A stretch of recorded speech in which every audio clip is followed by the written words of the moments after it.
நமஸ்காரம்.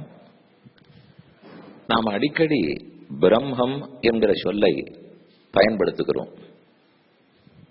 பிரம்மத்தை அடைய வேண்டும், பிரம்ம ஞானம் ஏற்பட வேண்டும், பிரம்மத்தை உபாசிக்க வேண்டும், பிரம்மத்தை குறித்து பக்தி பண்ண வேண்டும், இப்படிலாம் அடிக்கடி பயன்படுத்துறோம்.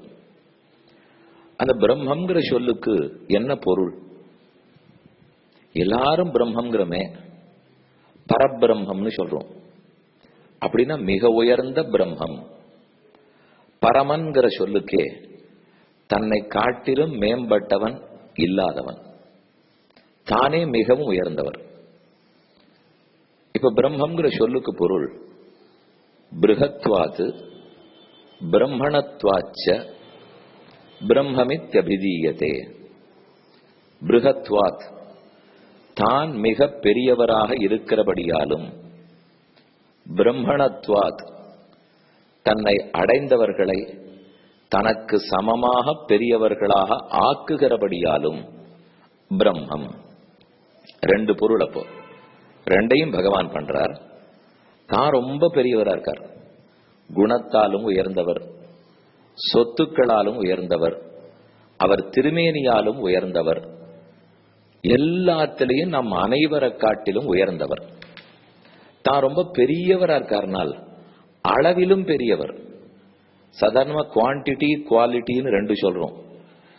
குவாலிட்டியில பெருசா இருக்கு, கோல்டு தங்கம் வாங்க போனா கிராம் 2400 ரூபாய். குவான்டிட்டியில பெருசா இருக்குமான்னு பஞ்சு பொதி வாங்க போறோம், 10 ரூபாய் கொடுத்தா கூட நிறைய குவான்டிட்டி கிடைக்கும். ஆனா குவாலிட்டியில உயர்த்தியா இருக்குமான்னு ஒரு தங்கத்தை போல குவாலிட்டி, பஞ்சு பொதி மற்றபடி ஏதோ கிடைக்கிறா போல குவான்டிட்டி. இந்த ரெண்டுத்திலையும் பெரியவரா இருக்கணும் இல்லையோ? அப்ப குணத்தாலும் பண்புகளாலும் உயர்ந்தவர், அளவிலும் மிக பெரியவர். அதனாலதான் பிரம்மம்னு சொல்றோம். மிக பெரியவரானபடியால் அவருக்கு ஏதான குற்றம் குறைகள் இருக்குமோ? ஒன்றும் இருக்காது. அகிலஹேய பிரத்யநீக கல்யாணைக தானக ஸ்வேதர சமஸ்து வஸ்து விலக்ஷணா என்று சொல்லுகிறார்கள். எல்லா குற்றங்கள், எல்லா தோஷங்களுக்கு நேர் எதிர். அவர் இருக்கிற இடத்துல தோஷம் இருக்காது. சூரியன் பிரகாசமா இருக்கார், கூடவே இருட்டு இருக்குன்னு சொல்ல முடியுமா? சூரியன் பிரகாசிக்கிறார்னா இருட்டு ஓடி போயிடும். இருட்டா இருக்குன்னா ராத்திரி வேளை சூரியன் இல்லையேன்னு அர்த்தம். அத போல பிரம்மம்னு சொல்லிட்டாலே அனைத்து குற்றங்களுக்கும் எதிர். எந்த தோஷமும் பிளமிஷ்லெஸ்னு சொல்றோமே, அத போலத்தான் இருக்கிறார். அப்ப தான் குற்றமற்றவராய், எல்லார காட்டிலும் வேறுபட்டு உயர்ந்திருப்பவராய், தான் பெரியவராக இருக்கிறார். அவருக்கு குற்றம் குறை ஒண்ணுமே கிடையாது, தோஷம் இல்லை. எல்லா குணங்களுக்கும் இருப்பிடமாக உள்ளார். இது பிரம்மங்கிறதுக்கு அர்த்தம். இன்னொரு சொல்லு, இன்னொரு இன்டர்பிரேஷன் சொன்னேனே, பிரம்மணத்வாத். அப்படின்னா தாம் பெரியவரா இருந்து மட்டும் பிரயோஜனம் இல்லை.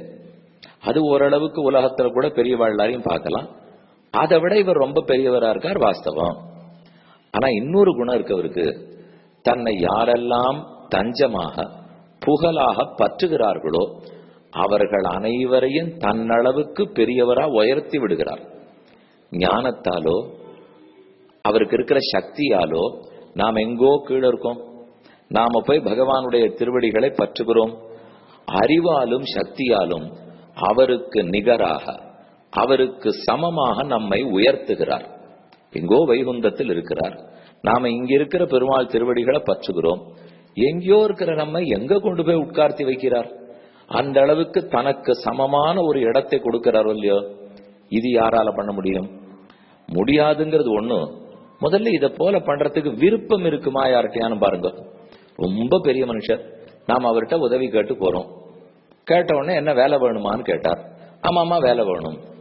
உடனே அவர் என்ன மாதிரி வேலை வேணும்னா, உங்க சீட்டு வேணும், உங்க வேலை வேணும்னா முதலாளி கோவம் வந்துடாது, முதல்ல வெளியில போன்னு சொல்லிட மாட்டார். ஆனா நம்ம பெருமாள்கிட்ட சரணாகதி பண்றச்சே கேட்கறதே அதுதான். உன் திருவடிகளை பத்துகிறேன், என்ன வேணும் தெரியுமோ? உனக்கு நிகரான ஞானம், உனக்கு நிகரான சக்தி, அப்படி உன்னுடைய லோகத்துல சாமியாபத்தி அடைய வேண்டும். இத நாமும் கேட்கிறோம், அவரும் சந்தோஷமா கொடுக்கிறார். இந்த பண்பு யாரிடத்துல வரும் சொல்லுங்க? நாம குனிய போறச்சேவே நிமிர விடாம குற்றவாளத்தான் பார்த்திருக்கோம்.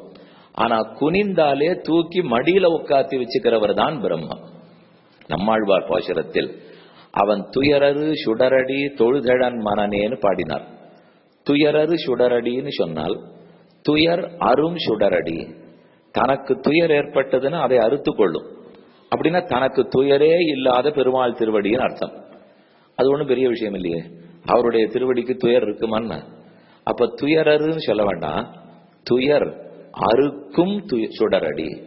அந்த திருவடியை யாரெல்லாம் பற்றுகிறார்களோ அவர்களுடைய துயர்களை அறுத்து விடுகிறது, துயர்களை போக்குகிறது.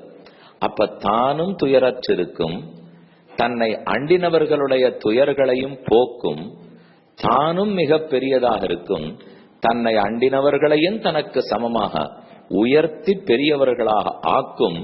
இதுதான் பிரம்மம். அதனாலதான் பிரம்மம் பிரம்மங்கிறது அவ்வளவு உயர்ந்ததாக கூறி வருகிறோம். பிரம்மவித் ஆப்னோதி பரம்னு உபனிஷத்து சொல்றது. இந்த பிரம்மத்தின் தன்மையை யார் தெரிஞ்சுட்டானோ, பிரம்மத்தை யார் உணர்ந்து விடுகிறானோ அவன் பரமாப்னோதி. இனிமேல் பிறப்பு இறப்புகளாகிற சுழலில் சிக்காமல் சம்சாரத்தையே துறந்து முக்தியையே பெற்று விடுகிறான் என்று உபனிஷத்து சொல்றது. இன்னைக்கு சுருக்கமா பிரம்மம் ரொம்ப பெருசு, அதை நாம ரொம்ப சுருக்கமா பார்த்திருக்கோம். மேலும் பார்ப்போம். ஆடியோ பிராட்காஸ்டை உங்களுக்காக வழங்குபவர் ஸ்ரீ வேலுக்குடி கிருஷ்ணன் சுவாமி. இந்த ஆடியோ பிராட்காஸ்டை தினமும் உங்கள் மொபைலில் பெற முதலில் 9443219021 என்ற எண்ணை உங்கள் மொபைலில் சேவ் செய்யவும். பிறகு இந்த எண்ணிற்கு ஒரு வாட்ஸ்அப் மெசேஜ் அனுப்பவும். தினந்தோறும் இந்த ஆடியோ பிராட்காஸ்டை கேட்டு மகிழவும்.